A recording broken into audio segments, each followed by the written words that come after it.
Kolar district MP இதுக்கு முன்ன முன்சாமி இருந்தார். அதுக்கு முன்ன முனியப்பா இருந்தார். முனியப்பாவும் ஒன்றும் பண்ணல, முன்சாமியும் ஒன்றும் பண்ணல. இப்போ யார் வந்துக்கிறது? மல்லேஷ் பாபு எதனா பண்றாரான்னு பார்த்தா பண்ற மாதிரியே தெரியல. காலையில என்ன விளையாட்டு காட்டுறாங்க, எப்படி எல்லாம் சோதிக்கிறாங்க, பொழுது விடிய விட மாட்டேங்கிறாங்களே ஐயா. கோலார் டிஸ்ட்ரிக்ட் எம்பி இதுக்கு முன்ன முன்சாமி இருந்தார்.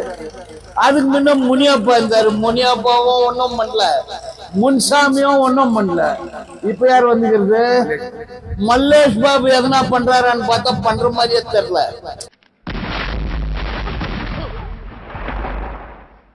எவ்வளவு வேஜ் ரிவிஷன் அவங்க சொன்னாங்க. டஃபர்னாங்க. டஃபர்னு ஆகி 3 மாசம் ஆச்சு. எங்க ஸ்ட்ரைக்கு? நான் புவிக்க போனா மழை கொட்டு கொட்டுன்னு கொட்டுது. வேஜ் ரிவிஷன் அவங்க சொன்னாங்க. டஃபர்னாங்க. டஃபர்னு ஆகி 3 மாசம் ஆச்சு. எங்க ஸ்ட்ரைக்கு? நாம் பொறிவிக்க போனா பெரும் புயல் காத்து வீசுது. தீர்வு கிடைக்கிறதுக்கு 2 மீட் ஆகணும். 2 ஒயர் மீட் ஆனா லைட் எரியும். ஒயர் எங்க சொல்லு, அதை சொல்லு நீ. இதுவோ மீட் ஆனா தானே பாசிட்டிவ் நெகட்டிவ் மீட் ஆனா லைட் எரியுது. பாசிட்டிவ் எங்க நெகட்டிவ் எங்க அவங்க தானே சொல்லணும். நான் சொல்றேன் பாசிட்டிவ் எது நெகட்டிவ் எது 20ஆம் தேதி கேஸ்க்குதுன்னு சொல்றேன். நீ சொல்லு அந்த மாதிரி.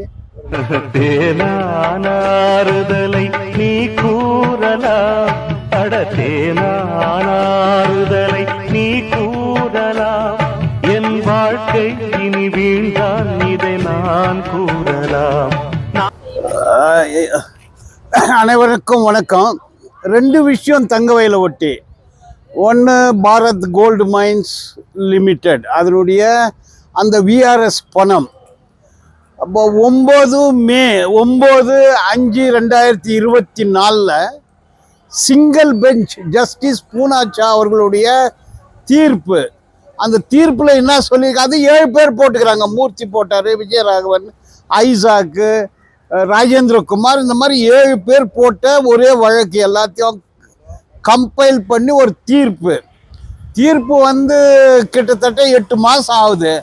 தீர்ப்பில் ஜட்ஜி சொல்கிறாரு, மிகவும் சிரமப்பட்ட மக்கள், ஏழை மக்கள், தொழிலாளிங்க, அவங்க குடும்பம் இல்லை உயிரோடு இருக்கிறவங்களுக்கு 6/11/2001 அப்படின்னா கிட்டத்தட்ட 23 வருஷத்துக்கு 6% இன்ட்ரெஸ்ட் போட்டு பணம் கொடுக்கணும்னு தீர்ப்பு. Central government, state government, Congress government, BJP government, JDS கட்சிகள், தமிழ்நாடு, இது தமிழர்கள், இது கர்நாடக மாநிலம், எல்லாம் சரி. எங்கே போச்சு இந்த கட்சியெல்லாம்? கோர்ட்டில் தீர்ப்பு வந்த பிறகு தொழிலாளி காசு கொடுக்கணுமா இல்லையா? எவ்வளோ வரும்? எல்லாம் சேர்ந்தா ஒரு 50 கோடி ரூபாய் வரும். 8 மாதமாக பணம் கொடுக்கல இந்த கவர்மெண்ட்டு, சென்ட்ரல் கவர்மெண்ட்டு. அது மேலே அப்பீல் போய்க்கிறான். அப்பீல் இன்னும் ஆபீஸ் அப்ஜெக்ஷனில் தான் இருக்குது. அதனால் தொழிலாளர்களுக்கு என்னுடைய ஆலோசனை என்னவென்றால், இது கண்டெம்ப்ட் ஆஃப் கோர்ட். இந்த மேனேஜ்மெண்ட்டு கவர்மெண்ட்டை உள்ள அனுப்பணும். கோர்ட்டு தீர்ப்பு கொடுத்து 8 மாதம் ஆகுது, இது வரைக்கும் அந்த பணத்தை கொடுக்கல. 6% இன்ட்ரெஸ்டோடு சேர்ந்து 6/11/2001 பணத்தை கொடுக்கணும். ஒருத்தருக்கு ஒரு 7 லட்சம் 8 லட்சம் வரும். அந்த குடும்பத்துக்கு உதவியாக இருக்கும். இதை கண்டிக்கிறேன். இப்போ நீங்கள் லாயரு, நீங்கள் என்ன சார் பண்ணுறீங்கன்னு கூட கேட்கலாம். நான் ஏற்கனவே சொல்லிக்கிறேன், இது கண்டெம்ப்ட் ஆஃப் கோர்ட்டு போடணும். நான் அதில் 7 பேரில் 2-3 பேருக்கு நான் கண்டெம்ப்ட் பெட்டிஷன் ஒரு வாரத்தில் ஃபைல் பண்ணப்படும். கண்டெம்ப்ட் போட்ட பிறகு கோர்ட்டுக்கு பதில் சொல்லணும், அந்த பணத்தை கொடுக்கணுன்றது ஒன்று. இப்போ வேறு வழியில் என்ன பண்ண முடியும்னா, தொழிலாளி போராட்டம் பண்ண ஒரு 2000 பேர் ட்ரெயினை ஏறி விதான் சௌதா எதிரில் உக்காந்து காசை கூடிய இந்த தங்கவயலில் 8 லட்சம் கேஜி தங்கம் உற்பத்தி பண்ண ஊர் இது. நாட்டுக்கு பெருமை சேர்த்த ஊர் இது. இங்கிலாண்டில் இருக்குது கோல்டு, இங்கிலாண்டில் இருக்கிற கோல்டு அமெரிக்காவில் இருக்குது. 8 லட்சம் கேஜி. அந்த தொழிலாளிக்கு காசு கொடுக்க யோகித்து இல்லாதவன், அதை ஒட்டி பேசாதவன் என்ன கவர்மெண்ட்டா, மினிஸ்ட்ரியா? இது ரொம்ப கேவலமான இது. உலகத்திலே இந்த மாதிரி நடக்காது. அதனால் மைன்ஸ் தொழிலாளிக்கு மிகப்பெரிய அநியாயத்தை செய்தது மத்திய பிஜேபி அரசு, மாநில காங்கிரஸ் அரசு இதற்கு காரணம் அவர்கள் தான். இதுக்கு விரோதமாக பெரிய போராட்டம் பண்ணோம். தட் இஸ் அது ஒரு சஜஷன். ரெண்டாவது கோர்ட் நடவடிக்கை கண்டெம்ப்ட். கோலார் டிஸ்ட்ரிக்ட் எம்பி இதுக்கு முன்ன முன்சாமி இருந்தார், அதுக்கு முன்ன முனியப்பா இருந்தார். முனியப்பாவும் ஒன்றும் பண்ணல, முன்சாமியும் ஒன்றும் பண்ணல. இப்போ யார் வந்துக்கிறது? மல்லேஷ் பாபு எதனா பண்ணுறாரான்னு பார்த்தா பண்ணுற மாதிரியே தெரில. டிஸ்ட்ரிக்ட் எம்பி கோர்ட்ல ஒரு தீர்ப்பு வந்துக்குது, பேசினல்ல நீ பார்லிமெண்ட்ல பேசு, ஃபைனான்ஸ் மினிஸ்டர்கிட்ட பேசி எதனா பண்ணு. நீ என்ன பண்ணினுக்கிற? நீ அவரு கூட கொஸ்டின் பண்ணும், ஒரு போராட்டம் வரணும், கோர்ட் நடவடிக்கை எடுக்கணும், அரசியல் நடவடிக்கை எடுக்கணுன்றது என்னுடைய முதல் பணிவான வேண்டுகோள். ரெண்டாவது, பெமல் கான்ட்ராக்ட் லேபரு ஒரு ஹிஸ்டாரிக்கல் வரலாற்று சிறப்பு மிக்க தீர்ப்பு வந்துச்சின்னு சொன்னாங்க. எல்லாருக்கும் 52,000, 60,000, 70,000, 80,000 இது வருது, அது வருது, இன்னமோ வருது. ஆனால் வசூல் வந்துச்சு. எவ்வளோ வந்துச்சு அவங்க தான் சொல்லணும், நம்மளுக்கு என்ன தெரியும். இப்போ அதில் HNP ஒர்க்கர்ஸ் சார்பில் நான் வக்கீலா ஒரு கேஸ் ஃபைல் பண்ணிக்கிறேன். 2525A 2525A என்ன சொல்லுது? ஒரே வேலை ஒரே சம்பளம்.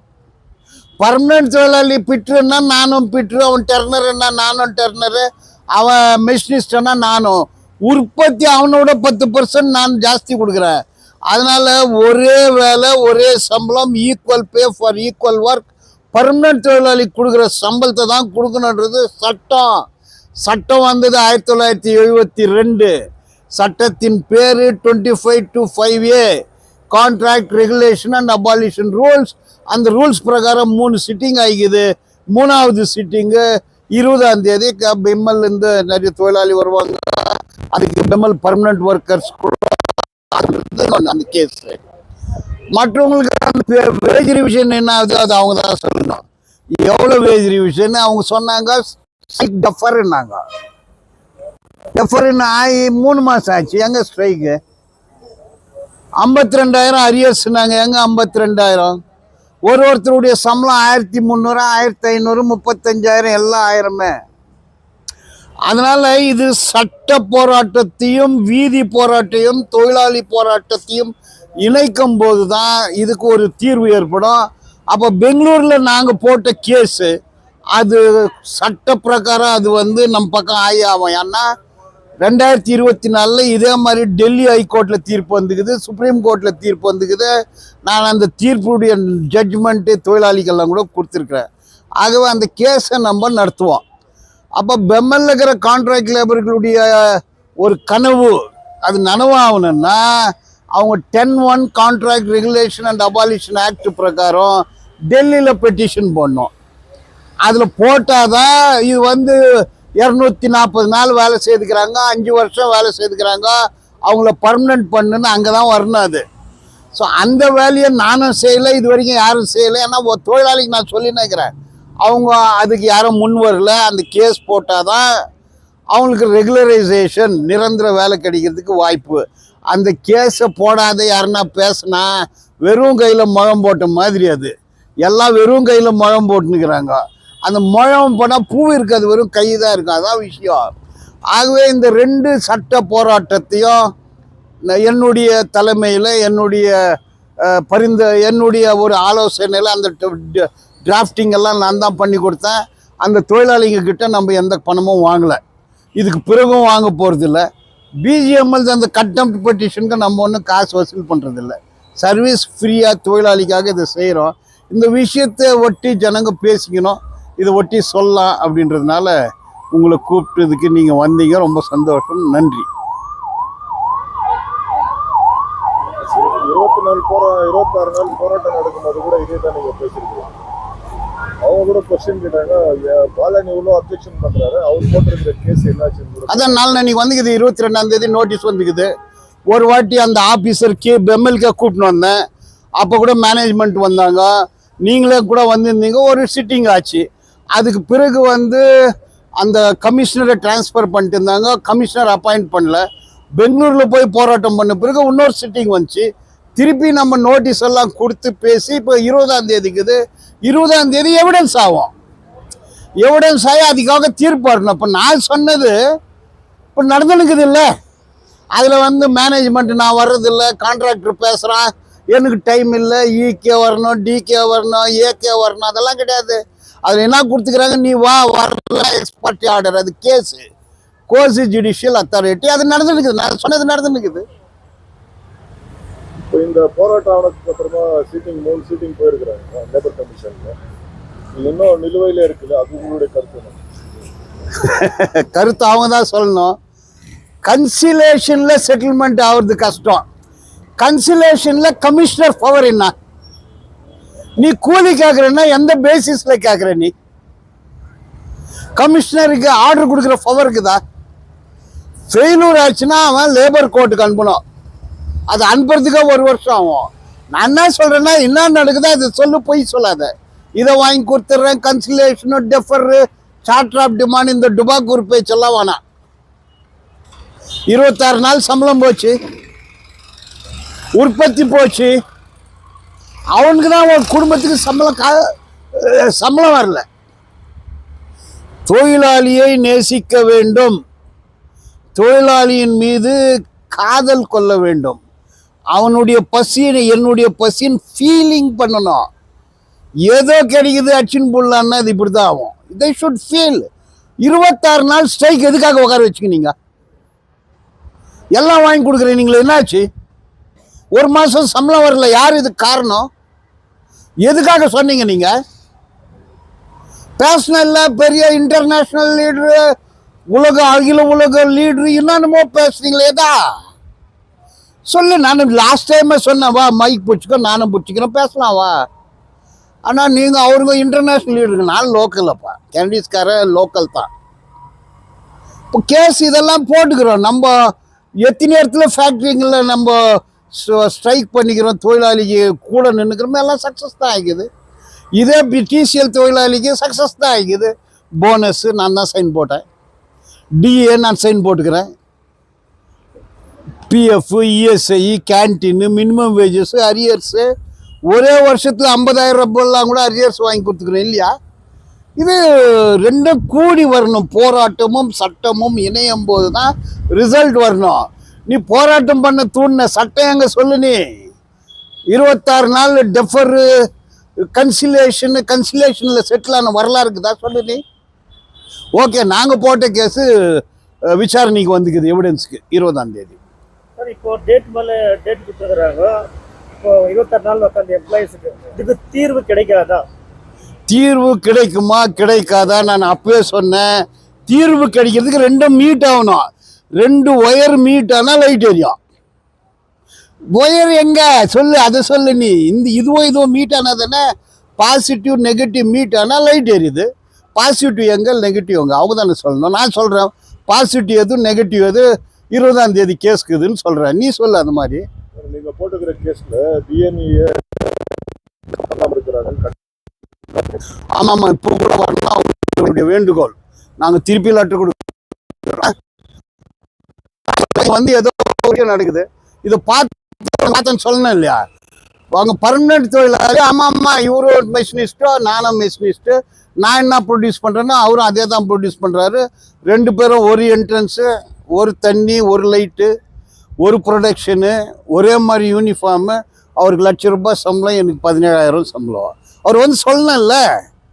அதான் நான் சொன்னேன், தொழிலாளி மேலே உனக்கு, நீ அவனை தொழிலாளியை நேசிக்கணும், நீ ஃபீல் பண்ணணும், அவனோடு காதல் கொள்ளணும், அவனும் நம்மளை மாதிரி வாழணும்னு நீ நினைக்கணும். அப்படி நினச்சினா நீ வா, வரலன்னா அது அப்புறம் பார்க்கலாம். வரணும் அவங்க. 26 நாள் போராட்டத்தில் ஆதரவு கொடுத்த டிஎன்ஏ பாலன் பண்ணின்னு இருக்கிற லீகல் ஃபைட்டுக்கு ஆதரவு கொடுக்க பேக் ஆகிறாங்க. அது அவங்கள தான் கேட்கணும். அவங்களுக்கு கேட்குற கேள்வி அது. இவருடைய கருத்து வேற லெட்டர் கொடுத்துருக்கிறாரு. எல்லாருக்கும் கொடுத்துக்கிறேன், சிடபிள்யூசி கொடுத்துக்கிறேன், SC/ST அசோசியேஷன் கொடுத்துக்கிறேன், அங்கே உஃப்க்கு லெட்டர் கொடுத்துக்கிறோம், எல்லா குரூப்புக்கும் நோட்டீஸ் கொடுத்துக்கிறோம்.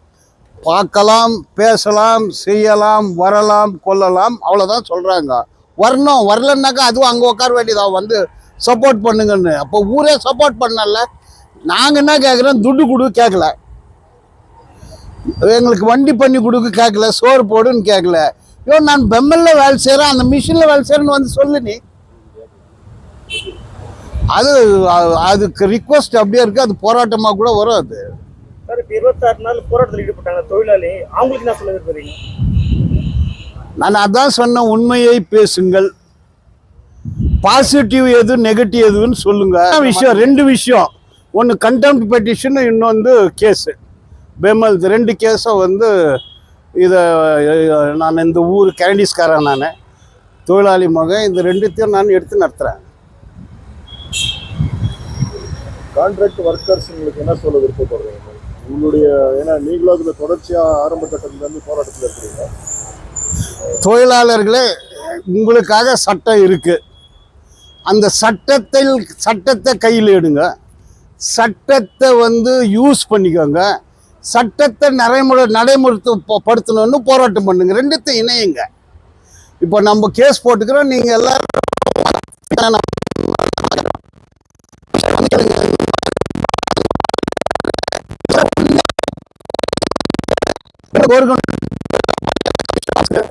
இந்த மாதிரி சொல்லுகிறாரு. பொய் சொன்னா வந்து சொல்லு, பொய் சொல்லு. இப்போ நான் கூட கேஸ் போடுறதுக்கு முன்ன கூப்பிட்டு போய் ஃபார்ம் எல்லாம் குத்துட்டு இது கரெக்டாக தப்பான்னு கேட்டோம். பர்ஃபெக்டாக இருக்குது அப்படின்னு தானே கேஜிஎஃப்க்கு வந்தார். அதனால இதை ஃபாலோ பண்ணுங்க. நீங்கள் பர்மனெண்ட் ஆகணுமா, டெல்லியில் பெட்டிஷன் போடுங்க, அது மேலே போராட்டம் பண்ணுங்க, அது மேலே ஒரு கமிட்டி ஆகட்டும், ஆர்டர் வந்த பிறகு இம்ப்ளிமெண்ட் பண்ணணுன்ட்டு போராட்டம் பண்ணுங்க. நீ ஆர்டரே வர்றது எப்படி இம்ப்ளிமெண்ட் பண்ண முடியும்? அதனால் சட்டத்தை நாடுங்கள். இந்த நாட்டில் டாக்டர் பாபா சாஹிப் அம்பேத்கர் சட்டத்தை எழுதுகிறாரு. அது கான்ஸ்டியூஷனில் ஈக்குவாலிட்டி பிஃபோர் லான்னு இருக்குது. அதை வச்சு தான் 1972 பாரத பிரதமராக இருந்த இந்திரா காந்தி அவர்களால் இயற்றப்பட்ட சட்டம் இது. அந்த சட்டம் இன்னைக்கும் நடைமுறையில் படுத்து நீ முன்ன போனா இதை வச்சு தான் வர முடியும், வேற வழி இல்லை. நான் சொல்கிற வழி விட்டு வேற எதுனா வழி இருந்தால் சொல்லு. நீ ஹைகோர்ட்டில் கேஸ் போடுறன்னு போட்டு வசூலெல்லாம் பண்ணீங்க, என்னாச்சு கேஸு? எதை பண்ணுமோ அதை பண்ணுங்க, எதை பண்ணக்கூடாதோ அதை பண்ணாதீங்க, பொய் சொல்லாதீங்க, பொய் சொல்கிறவங்கள நம்பாதீங்கன்ற நான்.